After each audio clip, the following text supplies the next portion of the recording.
तुझ्या सोबतीने या मालिकेच्या आजच्या भागामध्ये इथे मल्हार नुपूरला म्हणत असतो की नुपूर, आपला हा लग्नाआधीचा सगळ्यात पहिला विधी आहे आणि आता लग्न झाल्यानंतर तू लवकरच इथे आता मिसेस नुपूर मल्हार खानविलकर होणार आहेस. तेव्हा इथे नुपूर म्हणत असते, मल्हार सर, मला हे सगळं जसं काय स्वप्नासारखंच वाटतंय. तेव्हा दोघेही एकमेकांकडे आता प्रेमाने बघत असतात, एकमेकांकडे बघण्यामध्ये बिझी झालेले असतात. तेव्हा अन्वय म्हणत असतो की मल्हार सर, तेव्हा मल्हारचं लक्षच नसतं. तेव्हा इथे मल्हार आणि नुपूर दोघे एकमेकांकडे बघतच असतात, एकमेकांच्या नजरेत पूर्णपणे हरवून गेलेले असतात. तेव्हा सगळेजण त्यांच्याकडे बघत असतात. सागरिकाला तर खूपच जास्त राग येत असतो मल्हारचं नुपूरवरती असलेलं प्रेम बघून. तेव्हा अन्वय म्हणत असतो की मल्हार सर, अहो विधी करायचा आहे आपल्याला, आहेर द्यायचं आहे ना तुम्हाला. तेव्हा इथे मल्हार आणि नुपूर दोघेही भानावरती येतात.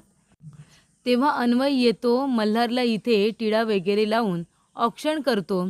त्याच्या हातामध्ये त्यांनी आणलेला शर्ट देतो आहेर म्हणून. तेव्हा अन्वय म्हणत असतो की मल्हार सर, हे तुमच्यासाठी.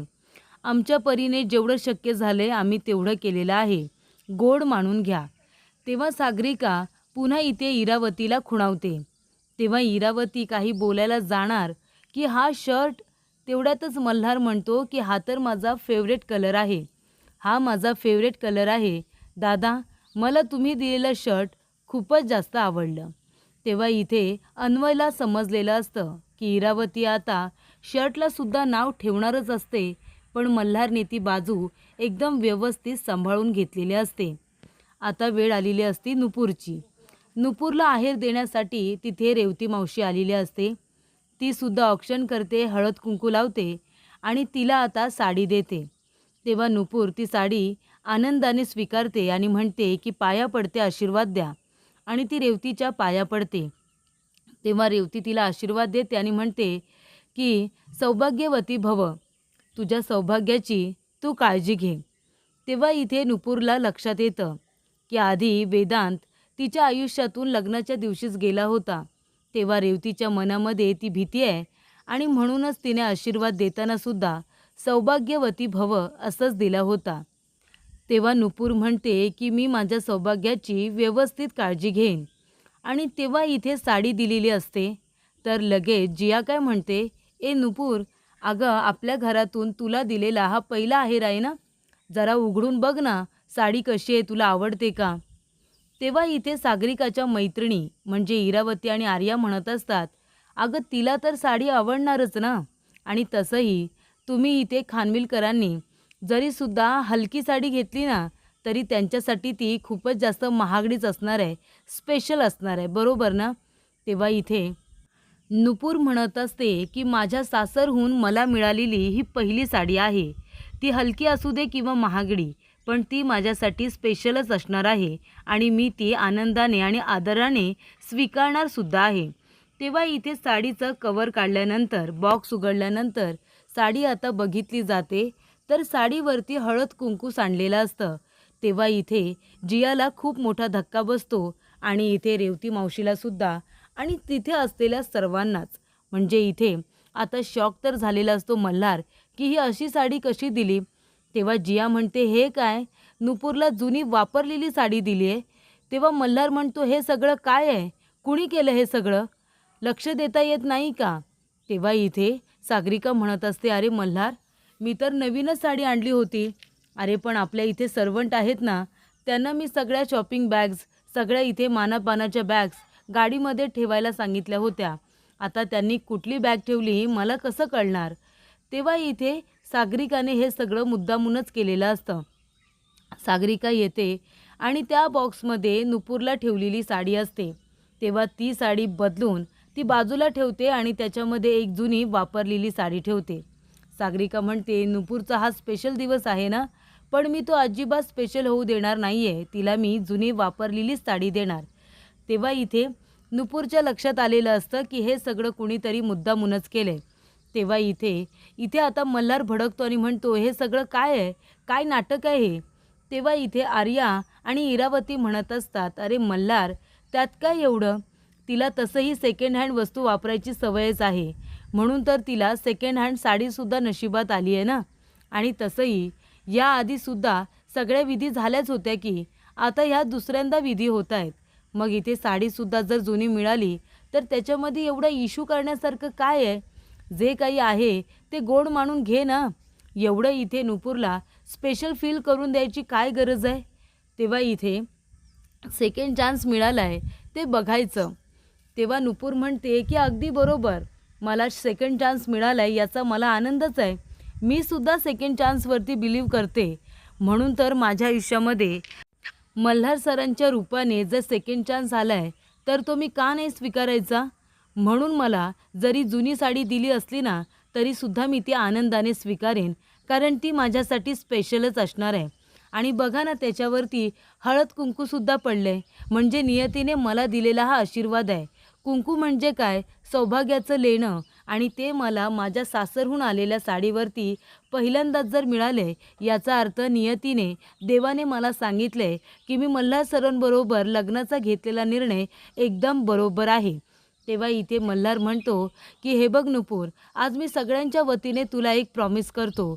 आज मी तुला प्रॉमिस करतो की तू हा जो सेकंड चान्स निवडलेला आहेस ना, हा तुझ्या पहिल्या चान्सपेक्षा सुद्धा खूपच जास्त छान असेल आणि तसं मी तुला छान ठेवेन, असं इथे मल्हार तिला प्रॉमिस करतो.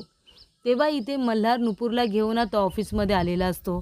तेव्हा नुपूर म्हणते, मल्हार सर, अहो आत्ताच आपली श्रीमंत पूजा झाली. आता श्रीमंत पूजा झाल्यानंतर लगेच तुम्ही मला इथे ऑफिसमध्ये घेऊन आलात. लोक काय म्हणतील? तेव्हा मल्हार म्हणतो, लोक काय म्हणतील? जास्तीत जास्त म्हणतील की मला लग्नाची खूपच जास्त घाई झाली, त्यांना जे बोलायचं आहे ते बोलू दे.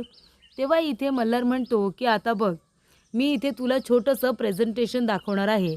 आणि तो आता लाईट्स ऑफ करतो आणि प्रेझेंटेशन इथे दाखवायला सुरुवात करतो. स्क्रीनवरती आता तो काही आता इव्हेंट प्लॅनर असल्यामुळे तो आता काही डेस्टिनेशन वेडिंग जे लोक करतात त्याचे आता काही प्रेझेंटेशन त्याने दाखवलेले असतात की कशा पद्धतीची आपल्याला तयारी हवी आहे. तेव्हा इथे लगेचच मयुरी म्हणजे नुपूर म्हणत असते, पण मल्हार सर, एवढं सगळं आपण कुणासाठी करणार आहोत? म्हणजे तुम्ही आता जे प्रेझेंटेशन मला दाखवलं हे खूपच जास्त खर्च करणार आहे. हे कुठली मोठी पार्टी आहे का? तेव्हा मल्हार म्हणतो, मोठी पार्टी? अगं आपल्या लग्नाचं प्रेझेंटेशन आहे ते. तेव्हा नुपूर म्हणते, काय? आपल्या लग्नाचं प्रेझेंटेशन आणि त्यासाठी एवढा खर्च? सर, लग्नाला काय लागतं हो? मंगळसूत्र, कुंकू, गुरुजी लग्न लावायला आणि एक कपडे जोडी. आता एवढं सगळं जर आपण करत बसलो तर किती खर्च होईल? आणि मला नाही वाटत की लग्नामध्ये एवढा खर्च केला पाहिजे. काही गरज नाही आहे सर. तेव्हा इथे मल्हार म्हणतो, हे काय बोलतेस तू नुपूर? पहिलंच लग्न आहे आपलं, मग लग्न हे थाटामाटात काढायला नको का? आठवणी जपून ठेवायला नको का? ती म्हणते, पैशाने जास्त खर्च केल्याने आठवणी जपून ठेवता येत नाही सर. ते दोघेजणं बोलत असतात पण त्यांचे हातवारे असे असतात की भांडतायत असं वाटतं. तेव्हा स्टाफ म्हणत असतो, हे काय? लग्न अजून झालेलं पण नाही आहे तर लगेच दोघेजणं भांडायला लागले. तेव्हा इथे येते आता सागरिका. सागरिकाला असं वाटतं, अरे वा, म्हणजे इथे अजून लग्न पण झालेलं नाही आहे तर भांडायला सुरुवात पण केली का? हा दिवस एवढ्या लवकर येईल असं वाटलं नव्हतं. मल्हार म्हणतो, नुपूर, अगं आपलं पहिलंच लग्न आहे, मला थोडा तरी खर्च करू दे ना, तू माझी होणारी बायको आहेस. ती म्हणते, हो सर, फक्त होणारी बायको नाही तर मी तुमची आता होणारी बॉस आहे. तेव्हा इथे दोघेही आता हसायला लागतात. तेव्हा सागरिकाच्या लक्षात येतं की हे दोघे जण भांडत नाही आहेत तर हे दोघे जण बोलत आहेत. तेव्हा ती रागानेच तिथून निघून जाते.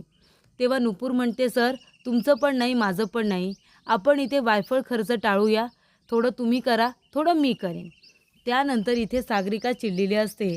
तेव्हा इरावती म्हणते, सागरिका, अगं त्या थर्ड क्लास मुलीसाठी, मिडल क्लास मुलीसाठी तू का स्वतःला इतका त्रास करून घेतेस? तेव्हा सागरिका म्हणत असते, ती नुपूर माझ्या समोर जरी आली ना तरीसुद्धा माझी चिडचिड होते. ती म्हणते, अगं नको तिच्यासाठी स्वतःला त्रास करून घेऊ. तेवढ्यातच इथे आता आलेली असते मीना. मीना म्हणते की सेम पिंच, मलासुद्धा त्या नुपूरचा खूपच जास्त राग येतो. तेव्हा ती म्हणते की आता मी तुमच्या टीममध्ये आहे ना, काय करायचं आहे ते सांगा. तेव्हा इथे आता सागरिका म्हणत असते, आता हे लोक, हे मिडल क्लास थर्ड क्लास लोक आपल्यासोबत इथे राहायला आलेत. ती म्हणते, हो, कारण मल्हार सरांनी सांगितलं आमच्याकडे राहायला या म्हणून. तेव्हा ती म्हणते की आता संगीत, हळदी, मग लग्न. तर आपल्याला काय करायचं आहे माहिती आहे का? एकसुद्धा फंक्शन आपल्याला नीट होऊ द्यायचं नाही आहे. काही ना काहीतरी फंक्शनमध्ये इथे घडलंच पाहिजे असं, की लग्नच मोडलं पाहिजे. काही करून आपल्याला हे लग्न थांबवायचं आहे, मोडायचं आहे. ती म्हणते ठीक आहे, तू काळजीच करू नको, सगळं काही तुझ्या मनासारखं होईल सागरिका, असं इथे इरावती आणि इथे आर्या दोघीजणी म्हणत असतात. त्यानंतर इथे आता नैवेद्य तयार केलेला असतो नुपूरने. तेव्हा जिया म्हणत असते, काय गं नुपूर, आता नाही तू घरी आलीस तर लगेच आईने तुला कामाला लावलं, हे काही बरोबर नाही हां. तेव्हा नुपूर म्हणत असते, अगं असं नाही आहे, आपल्या इथे प्रथाच आहे ना ती, म्हणजे मेहंदीच्या नंतर इथे आपल्या इथले कुलदेवतेला अंबाबाईला नैवेद्य दाखवला जातो ना. मग आता नैवेद्य हा घरच्या सुनेनेच तयार करायचा असतो, म्हणून मी करते ना. तेव्हा इथे जिया आणि तिची मैत्रीण म्हणत असते, बघतेस ना आपलं घर. ती म्हणते हो, मग आपलं घरच बोलायचं आहे ना, मग काय बोलायचं. ती म्हणते नाही नाही, अगदी बरोबर बोलतेस तू. तेवढ्या तिथे मेहंदीवाली आलेली असते. मेहंदीवाली म्हणते की मॅडम, तुम्ही यातलं एक डिझाईन सिलेक्ट करा, म्हणजे आम्हाला पुढची तयारी करता येईल. ती म्हणते मी डिझाईन सिलेक्ट करायचं आहे. जिया म्हणते ऑफकोर्स, तुझं लग्न आहे ना, मग तूच सिलेक्ट करणार. तेव्हा इथे तिची मैत्रीण म्हणते, मी काय म्हणते जिया, एक डिझाईन आपण आहे ना मल्हार सरांना पाठवूया, आणि त्यातलं कुठलं डिझाईन आता मल्हार सर बघतायत आणि नुपूरसाठी सिलेक्ट करतायत ते आपण बघूया. ती म्हणते बघा बघा, मी जी सिलेक्ट केली आहे ना, तर मल्हार सरसुद्धा तीच डिझाईन सिलेक्ट करणार, कारण आमची दोघांची चॉईस सारखीच आहे. तेव्हा इथे आता मल्हारसाठी पाठवलेले असतात काही डिझाईन्स. तेव्हा ती म्हणते, मल्हार दादा, यातल्या नुपूरसाठी तू एक डिझाईन आता सिलेक्ट कर. तो म्हणतो मी करायचं आहे सिलेक्ट. इथे सुद्धा दोघेजणं सिमिलरच बोलतात. ती म्हणते हो तूच, तू नवरा मुलगा आहेस ना. तेव्हा इथे मल्हारने सुद्धा तेच डिझाईन सिलेक्ट केलेलं असतं जे नुपूरने केलेलं असतं. तेव्हा नुपूर म्हणते, बघितलं ना, मल्हार सर आणि माझा चॉईस सारखाच आहे. त्यानंतर नैवेद्याचं ताट तयार असतं. ती म्हणते नैवेद्य इज रेडी, आणि आता ते व्यवस्थित झाकून वगैरे ठेवलेलं असतं. एकदा का मेहंदी हातावरती काढली की मग नैवेद्याचं ताट उचलायचं आणि इथे देवी आईसमोर नेऊन ठेवायचं, असं आता ठरलेलं असतं. तेव्हा इथे नैवेद्य रेडी करून तिघीजणी मेहंदीसाठी गेलेल्या असतात, आणि तेव्हा तिथे आलेली असते मीना. मीना म्हणत असते, हो का, नैवेद्य इज रेडी का, आता बघा मी काय करते ते. तेवढ्यातच इथे मल्हार आता आपल्या लग्नाबद्दल बोलत असतो. काय करायचं आहे, काय नाही करायचं आहे, हे आपल्या मित्राबरोबर तो डिस्कस करत असतो. काही गोष्टी तुझ्या आवडीनुसार सुद्धा कर, आणि असं सांगत असताना त्या ठिकाणी नुपूरची आई आलेली असते. ती म्हणत असते, मल्हार, मला थोडं तुझ्याशी बोलायचं आहे. मल्हार म्हणतो, आई बोला ना. तेव्हा ती म्हणते, मी वेदांच्या काही वस्तू तुझ्याकडे दिल्या होत्या, त्याची आता विल्हेवाट लावायची वेळ आलेली आहे. तेव्हा इथे मल्हार म्हणतो की आता लगेच. ती म्हणते हो, ठेवून काय करायचं. तर पुढील भागामध्ये मल्हारने वेदांच्या काही वस्तू इथे आता त्याच्या आईकडे दिलेल्या असतात. ती आता पत्रिका बघत असते, काही त्याच्या वस्तू बघत असते, आणि म्हणते की माझा वेदांत, आज माझ्या वेदांची खूपच जास्त आठवण येते मला.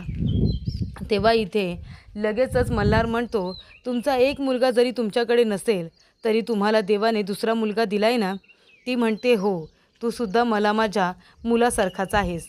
तर एक पत्रिका आता उडून आहे ना, एक पत्रिका उडून जाते कुठे, आता बेडच्या तिथे जाते, आणि ती पत्रिका हाती लागलेली असते, ती म्हणजे सागरिकाच्या.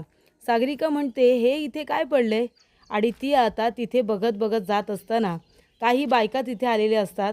त्या आता चर्चा करत असतात की नुपूरचं लग्न वेदांतबरोबर ठरलं होतं, पण लग्नाच्या दिवशी आता ॲड्रेससुद्धा त्या बोलतात की इथे इथे नाक्यावरती त्याचा खूप मोठा अपघात झाला होता, आणि तेव्हा इथे तिच्या पहिल्या नवऱ्याचा वेदांचा जीव गेला होता, अशी चर्चा सुरू असते. आणि ते सगळं आता सागरिका ऐकत असते. म्हणजे तिथल्यासुद्धा लोकांना माहिती असतं की इथे वेदांचा कुठे अपघात झाला होता. तेव्हा इथे सागरिका घाबरते, म्हणजे या लोकांना तर माहिती आहे, म्हणजे अपघात कुणी केला, तिथे कोण कोण होतं, हे या लोकांना कदाचित माहिती असेल. तेव्हा ती आता रूममध्ये येते आणि बघते तर काय, इथे नुपूर छान तयार झालेली असते. नुपूर मेहंदीसाठी तयार झालेली असताना इथे आता जिया म्हणत असते, खरंच म्हणजे इथे मल्हारदादांनी नशीब काढले की नुपूरसारखी मुलगी त्याला मिळाली.